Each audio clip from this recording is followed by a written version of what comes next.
All right. Hi, everybody. Randy Dean here. It's time for another episode of Espresso with the Experts.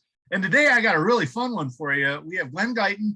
He goes by sort of the tagline of speaker, author, and advocate for cultural competency, which I think is a really important topic right now. So I'm excited to have this conversation.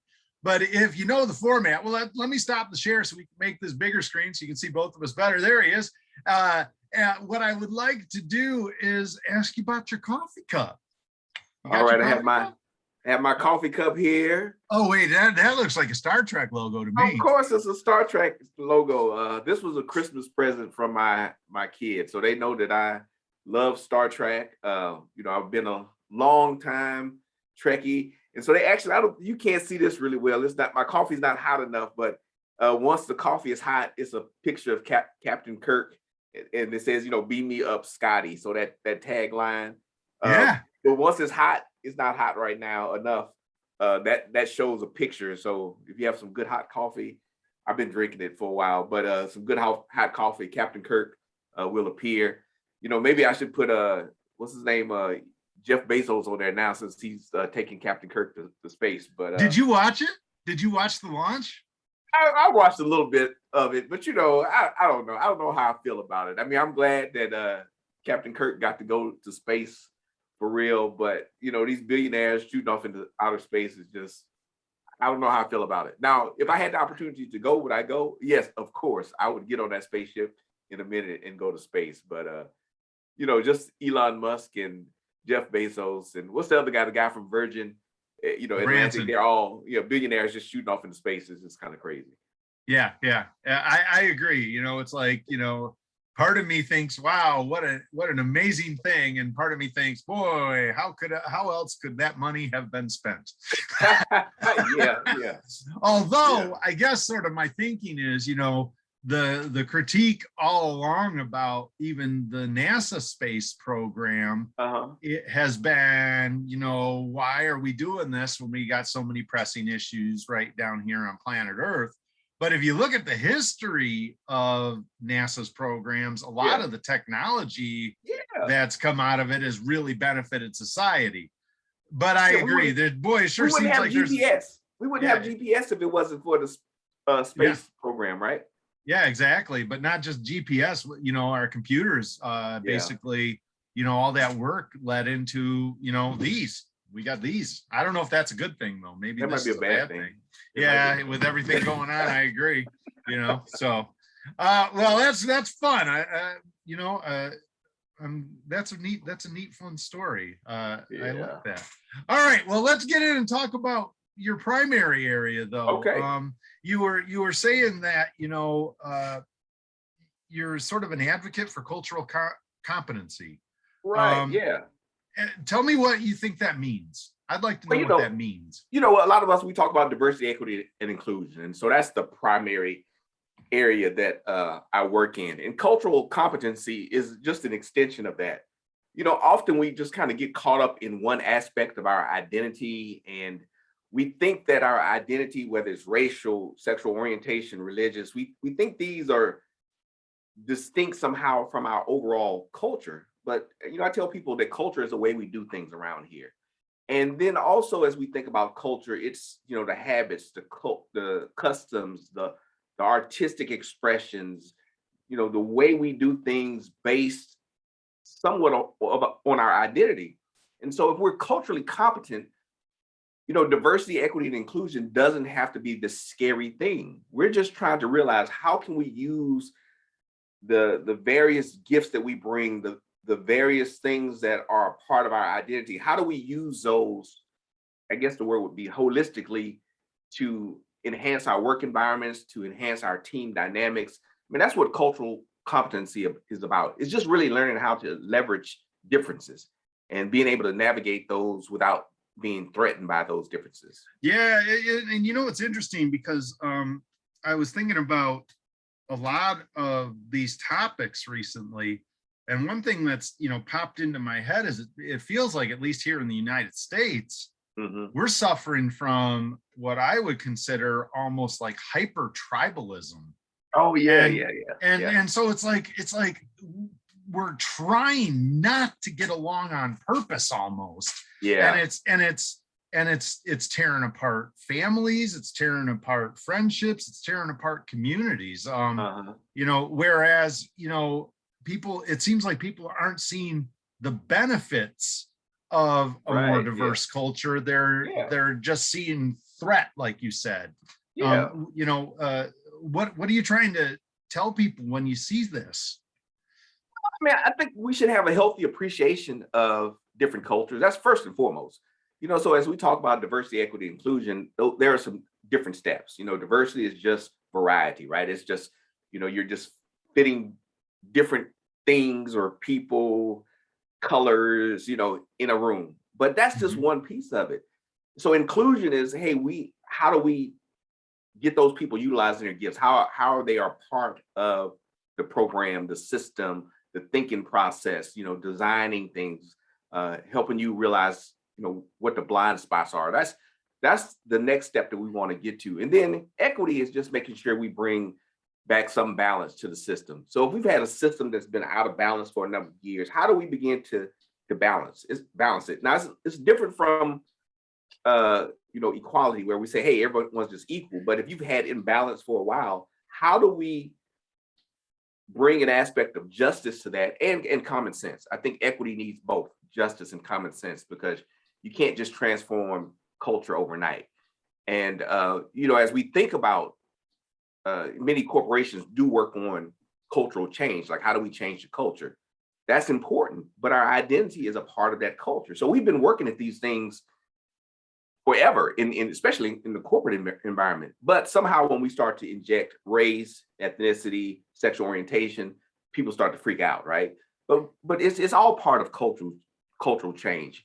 How do we do things differently?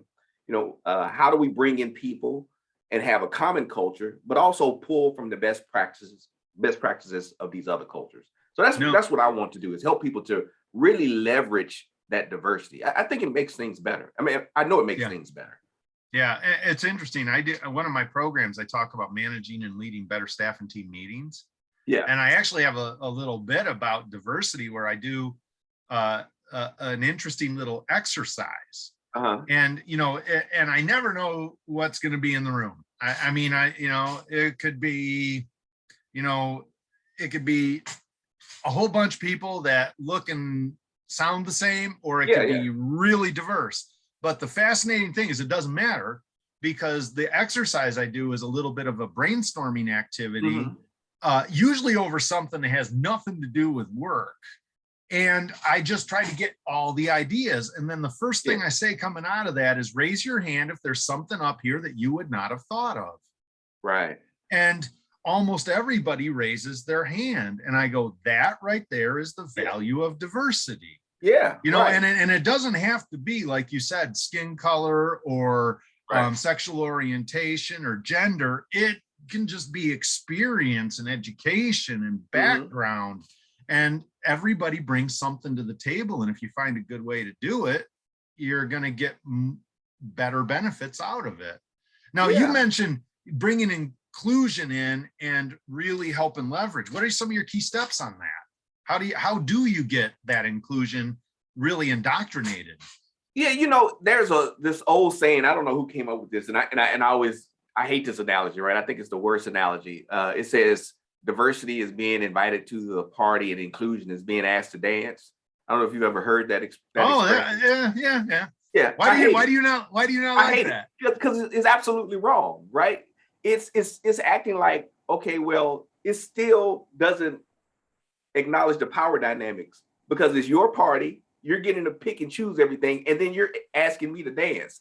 It's like I'm some tender Southern belle, and I need your permission to dance. Really, if we think about inclusion, is, hey, I want to help select the menu. I want to help select the Yeah, DJ. I want to be an integral part of what happens. And yeah, so where we've made a mistake, I think, in corporate America, because of, I mean, everything has to go through a process, but what we thought inclusion was, let's just ask this one person of color, or let's just ask this one woman what they think of the plan that we've already developed. That's just tokenism. That's not inclusion. Real inclusion is you have a sharing of power. So Right. you need to bring in a diverse population at the beginning of a process. That's the very basic step of inclusion. Recognizing that we need a balance of power. People need to be able to share their voice in authentic ways. When I started working with one organization, they really focused on diversity. And I said, yeah, you did a good job with diversity.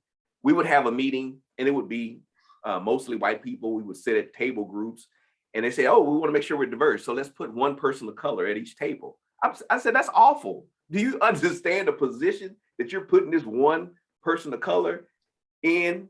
So now they have to represent and be the voice of, their identity, their race or their ethnicity. I said, that's not helpful. What you need to do is have some balance at the tables. Don't just put one person and isolate them. Put other people, that may be from that same demographic at the table. So at least they're comfortable. At least they feel like they can share, they have some support. So we want to put people in a position where they can succeed, where their voice does actually matter, where they have power to transform. That's the steps of inclusion. And so as you start to think through your plans and develop systems and programs, you want to have diverse teams that are empowered to actually make change. Yeah. And no, it's interesting. You mentioned that it's not just being invited to the party, it's being asked to help plan the party. Right. Yeah. That might be a better way to put it. I like that. Yeah. That makes a big difference because we may have different musical tastes. Yeah. And I've been to some places where, hey, we want you to participate. And it's just, hey, this is just you. This is not me. I'm just sitting here.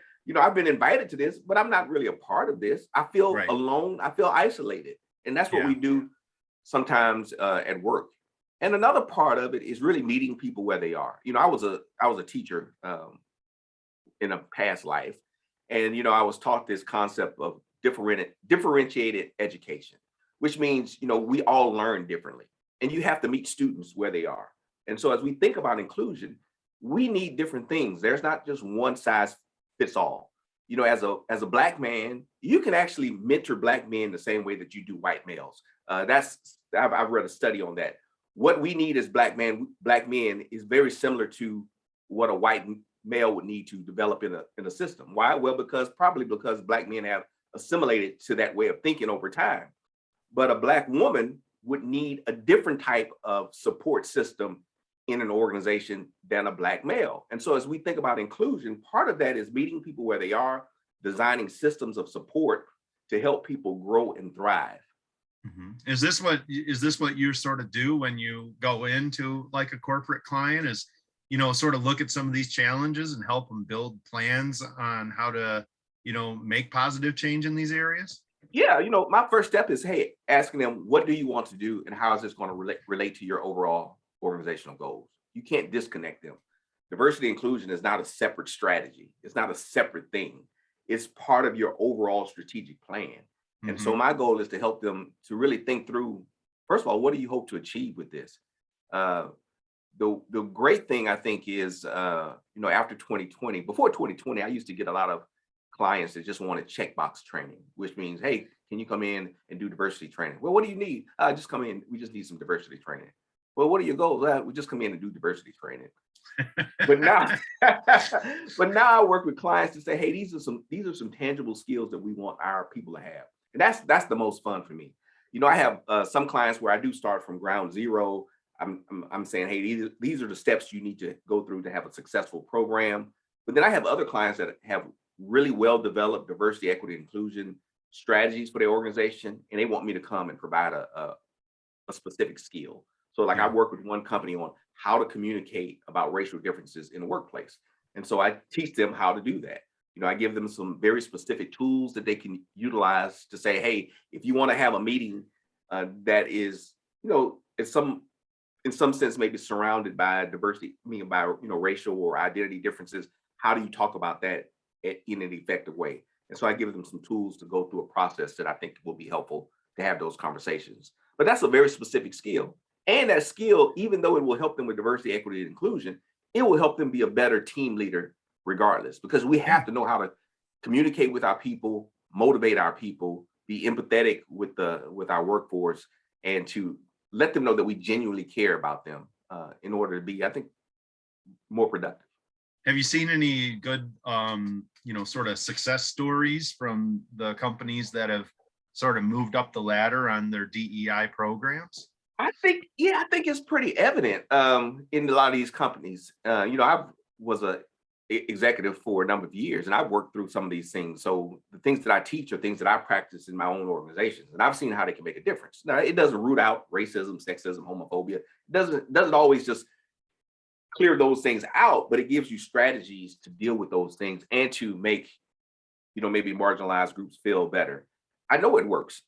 Even some of the companies that I've worked with, that after I've gone through the process, I've recommended people to go work for them because I can say, hey, truly, this organization will support you. And so that's, I think, success right there. When people start recruiting for you, you know that you've achieved some things. Many times people call me when they're in crisis, right? And they're not doing it well. That's what I tell people. When things are broken, I get some calls. And so it's a challenge to work through these things, and it takes time. Yeah. 1 hour with me is not going to transform your organization. No, this is a journey. And I have one client that I worked with for an entire year, training all of their staff on just one aspect, communication. They wanted me to help them with communication.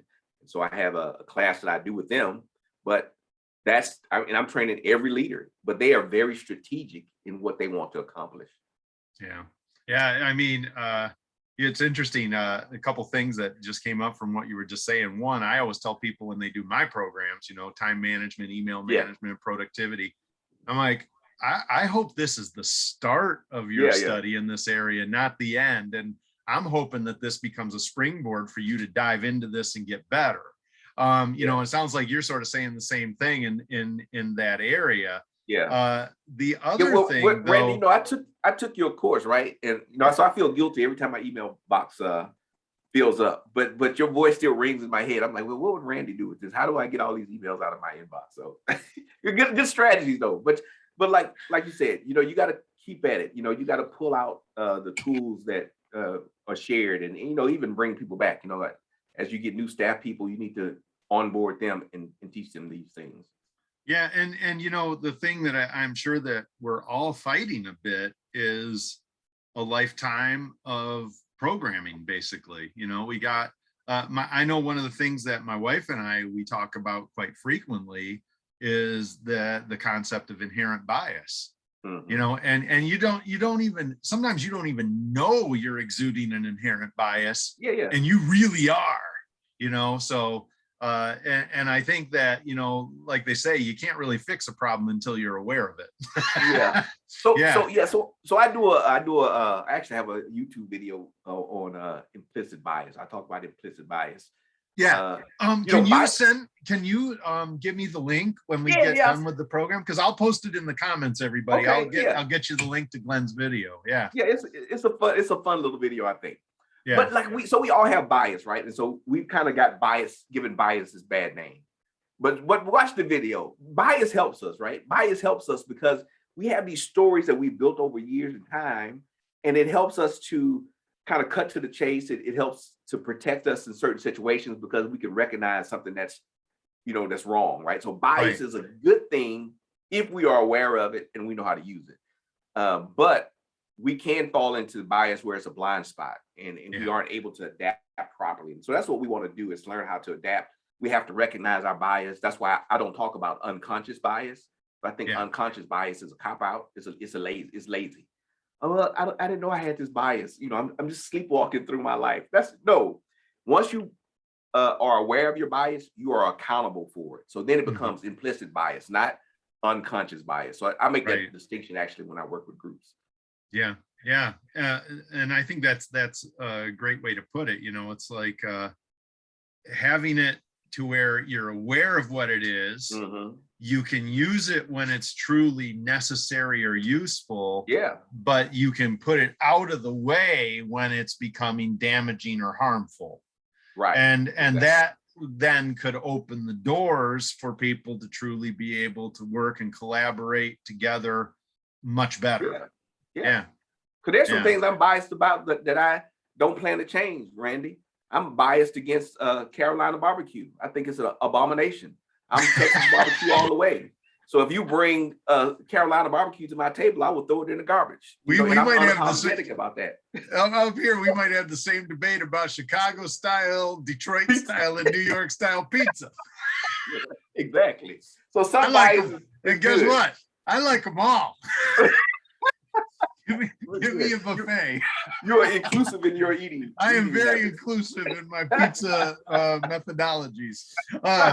So that's fun. But now in terms of what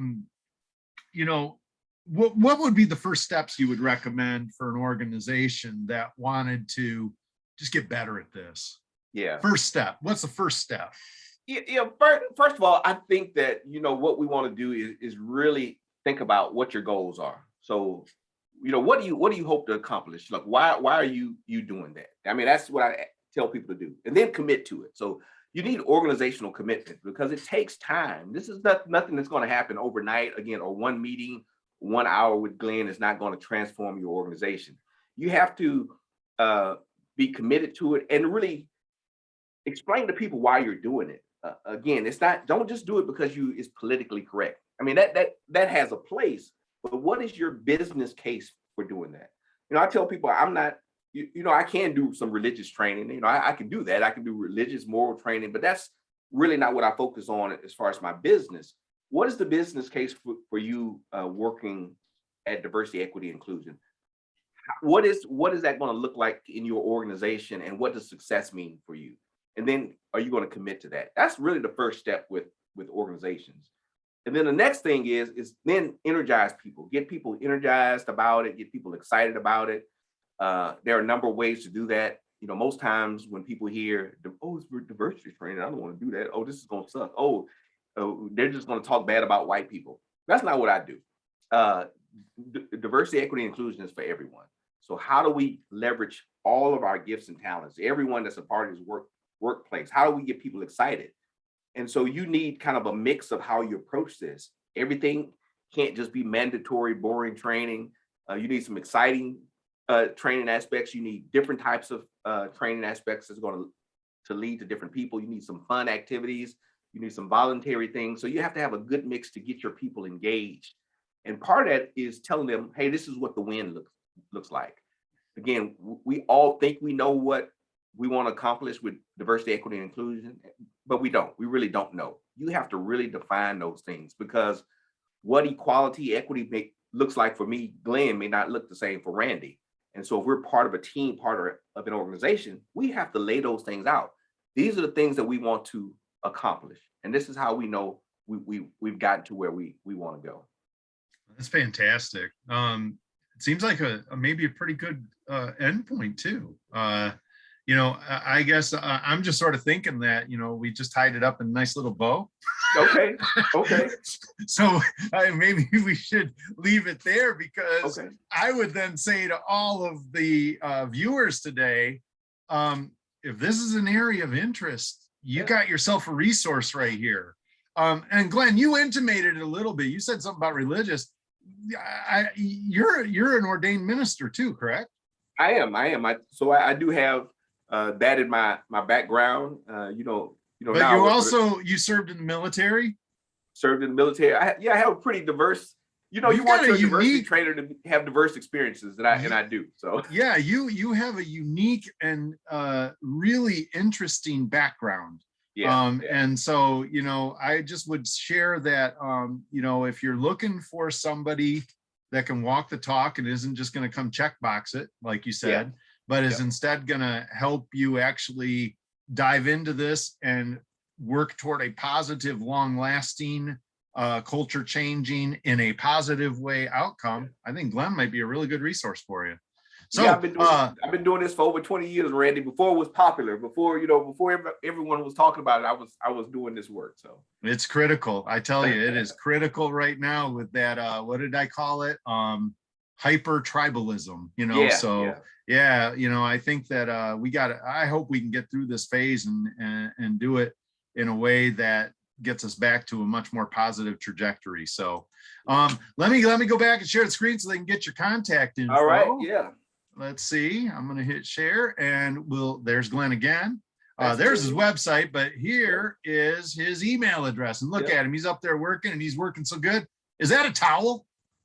That is a towel, but that was for a example that I was using. I just thought you got yourself all worked up and do a lather. I've done that before up on stage. It's like, I was thinking, what's the old Hitchhiker's Guide to the Galaxy? Don't panic, carry a towel. Yeah. And all my social media is at Glen Guyton. So if you want to follow me on LinkedIn or anything else, it's at Glen Guyton. I made it really simple for people. That's fantastic. So go check him out. Are you doing like I'm doing, trying to put a lot of content out onto your LinkedIn so people can, sort of see what you're working on? And you said you do some YouTube videos also, right? Yep. Check those out. So I got good tips, good free information. And Randy will put the link to the implicit bias video there, so you can check that out too. Excellent. I'm going to actually subscribe to your channel as soon as we get off the channel of this. Yeah, I'm going to become, because I love your work, and so I want to jump out and get in there. For whatever reason, I didn't realize that you had an active and growing YouTube, so I'm going to grow it one more. So I even have my own Glen Guyton URL, so that's great, right? Yeah, awesome. Okay, well, here's the thing. So remember, this is how you get in touch with Glen. Go check out his website. He's got some really good resources. I'm going to put in the content comments the link to the video he mentioned, and you've also got like a little giveaway thing on your website too, correct? So we'll get that information in the comments. Tell me about that again. Yes, the diversity goals checklist. So if you're just starting with diversity, equity, inclusion in your organization, I provide you a little checklist so you can start really doing that first step, thinking about what you hope to accomplish with this work. Then you can give me a call and I'll help you get the rest of the way. Sounds great. And with that, I'm gonna, like I said, tie it up in a bow. There, look at that. I should have had that up there first. And I am once again Randy Dean. Randy. There I am. I'm the email sanity guy, and if you want to learn more about what I do, I actually did work with Glen a couple of years ago. Yeah, you do great work. It really helped our team a whole lot. It's really transformed how I do email. Yeah. Well, we all got to find our little spot, right? Yeah. But you can get more info about me right here. And obviously, if you like these videos, please give it a like. Please make comments. This is one where it'd be neat to see some interesting comments coming from the viewers. And consider subscribing to my channel too. And with that, I'm going to say thanks, everybody. I'm going to end the recording now. See you, Glen. Thank you so much for doing this. No problem, Randy.